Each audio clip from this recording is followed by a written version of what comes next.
From South London to the Stretford End. Home of unapologetic United talk. Welcome back to Peckham Reds. United 4, Bournemouth 4. Crazy game, I can't lie. Yeah. In terms of like entertainment, like if I was a neutral, Yeah, very good game. Yeah. Like if you went to the match, you might feel slighted that obviously we didn't get the result, but money well spent. yeah, as in attacking returns. Yeah. Which is something that, to be fair to Amorim, we're one of the teams that will look dangerous. Do you know what's so crazy? Like, there's been a big shift in where our issues lay now. So before we couldn't score goals, but was decent defensively, and we kind of just about got by with moments of individual brilliance and whatnot. Now we can actually score goals. We scored the second most goals in the league behind City. Yeah. Our XG is, I think, the highest in the league. Okay, yeah. So we scored the most goals from set pieces. Swear. Yeah, 11 goals from set pieces. So the attacking metrics all look good.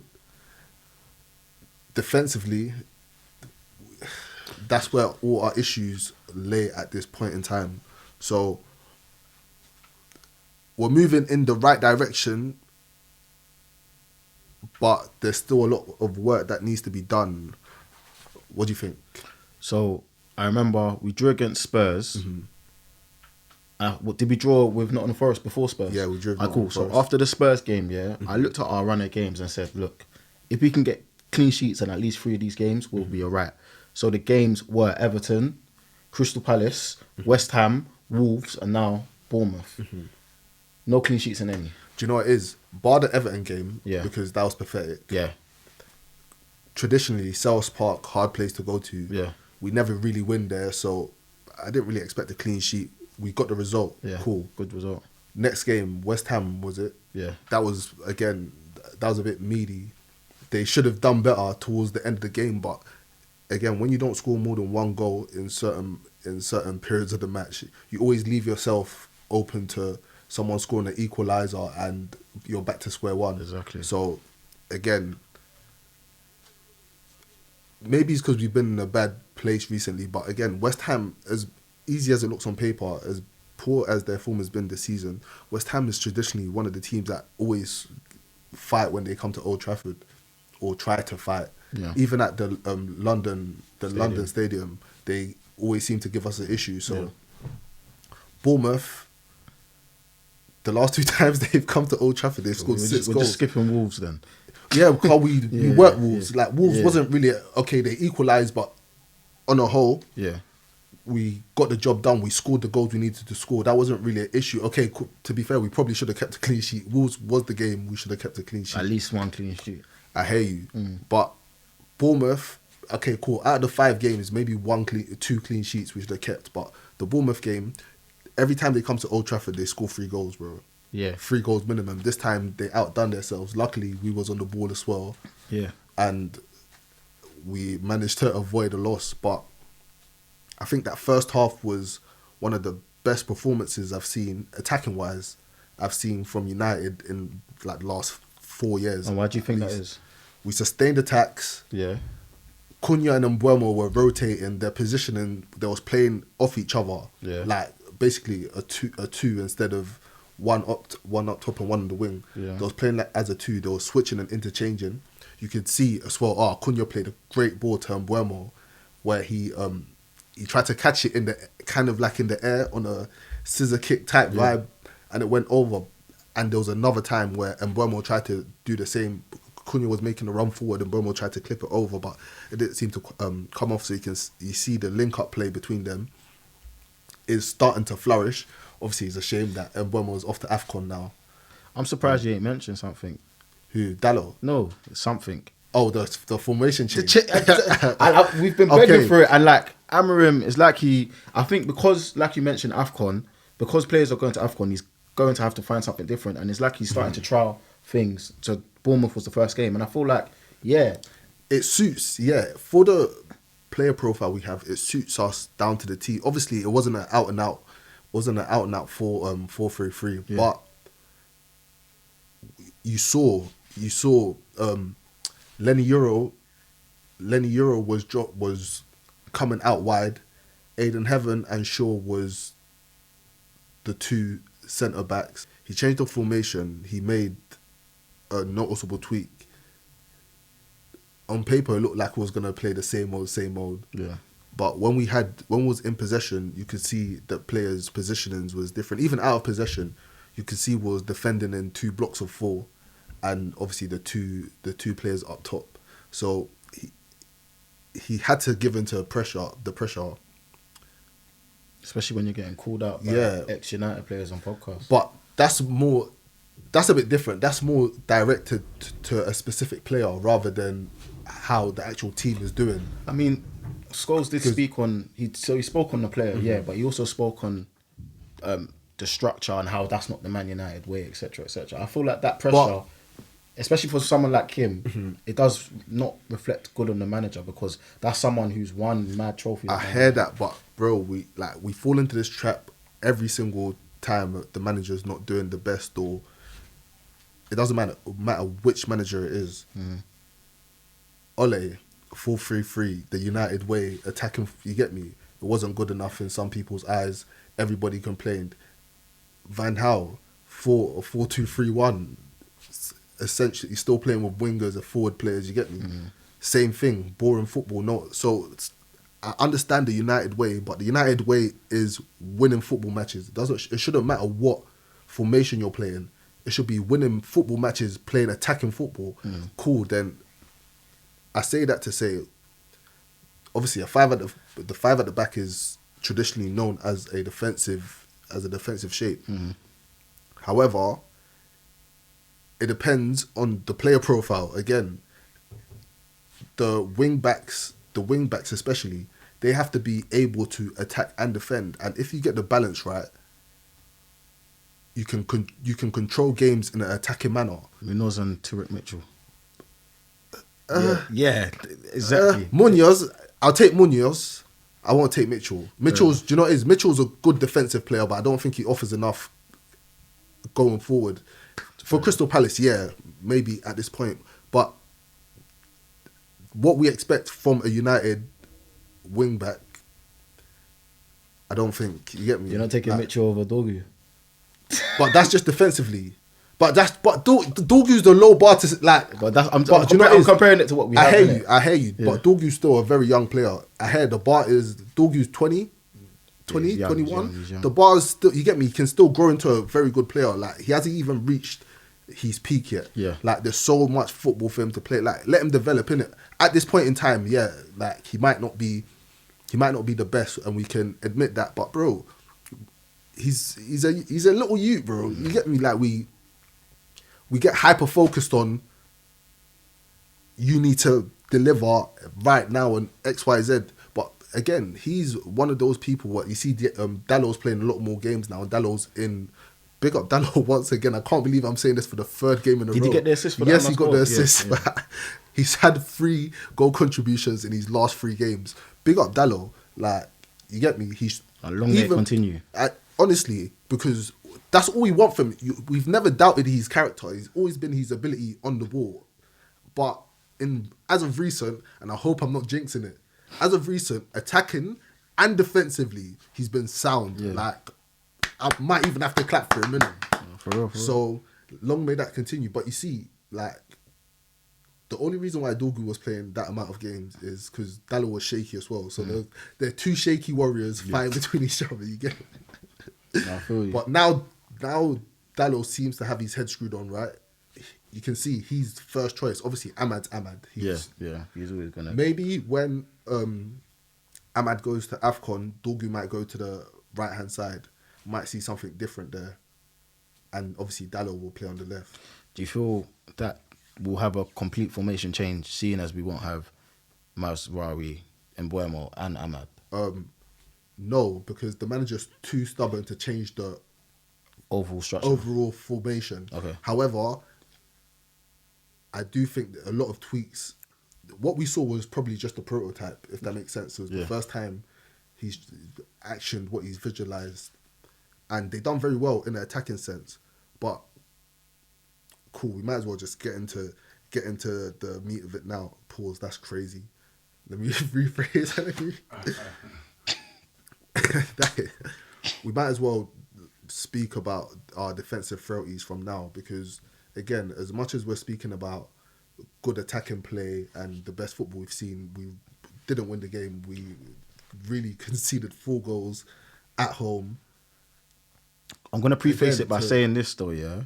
Even though we shouldn't be conceding 4 at home, very good goals, you know. Like Bournemouth, I can't lie, great finishing. Yeah. You're training.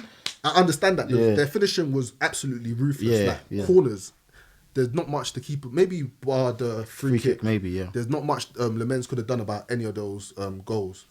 However, the only reason why the Bournemouth players were in those positions was, again, individual errors defensively. The first time Luke Shaw gets the ball, he's out wide. Instead of him to clip the ball over to Dalot, who was in a lot of space, by the way, to bomb on and create something, he takes an extra touch, tries to pass back, gets tackled, they run through, they score. Yeah. Like, literally that simple. On some bullshit. Aiden Heaven probably could have identified the danger a bit earlier and stepped across to block Semenyo's path instead of waiting for him to actually run into the box, but is near now and in between, innit? Yeah, like it just happened, yeah. Cool. The second goal. That was straight from kickoff, you know. Just similar things. Straight from kickoff. Nobody's focused. Nobody's concentrating. I think somebody was down from our side. Again,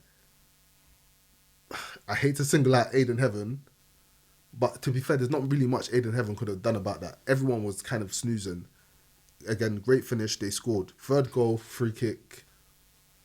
Again, I can't really complain about the defending, but the fourth goal is shocking, especially since Martinez, who he got subbed on, to be fair. Yeah, no, but I hear that. But he only just got subbed on. You should be awake. You're not tired. There's awake. 2 sides to that, because one, you should be awake, but also the tempo of the game you need to catch up on. That's an excuse that these men haven't got the luxury of getting, bro. You are a professional footballer. Like, this is not his first game back from injury. Yeah. Like, he's had a couple cameos. He's been training, brother. Yeah, you need to be match ready. The Premier League isn't forgiving, bro. Yeah. And we've seen it. The distances between Heaven and Martinez too wide, and even that they weren't communicating. They're not even looking at you. Both of them ain't even facing the ball. They're not facing the attacking player. Mm-hmm. So there's nothing any of you could have done. But again, his first touch, splendid. Finish, even better. Yeah, like, what can you like? The guy took his chance very quickly. Like, he scored a few goals this season as well. So man, even backflipped on us, bro. But that's what I'm saying. That game was prime Barclays. Yeah, like a man's bagging the fourth goal for his team. Backflipping, you got United playing superb attacking football. Like, it's crazy. But again, for us to progress, just as a team at this point, we know it's not attacking wise.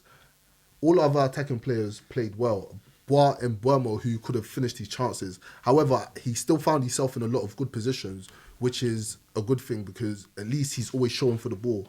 He's not hiding. He's always willing to take responsibility. He just needs to be a bit more clinical. And that's the thing.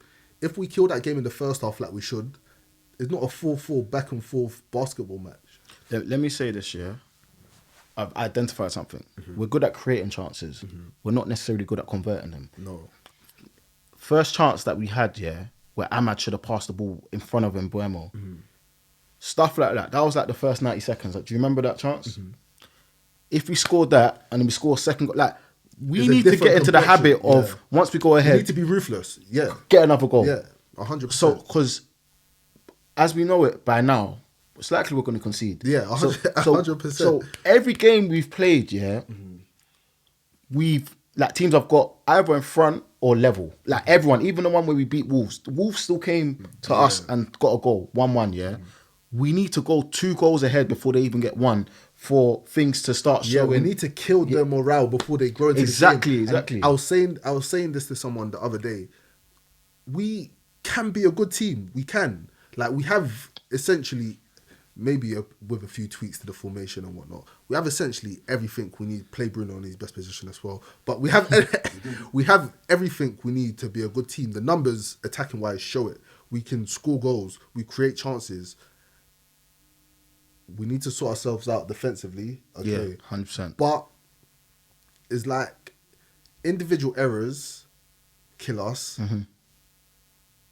And us not killing off games when we're ahead. So we do this thing where we play well. We always play well. Then the other team will score.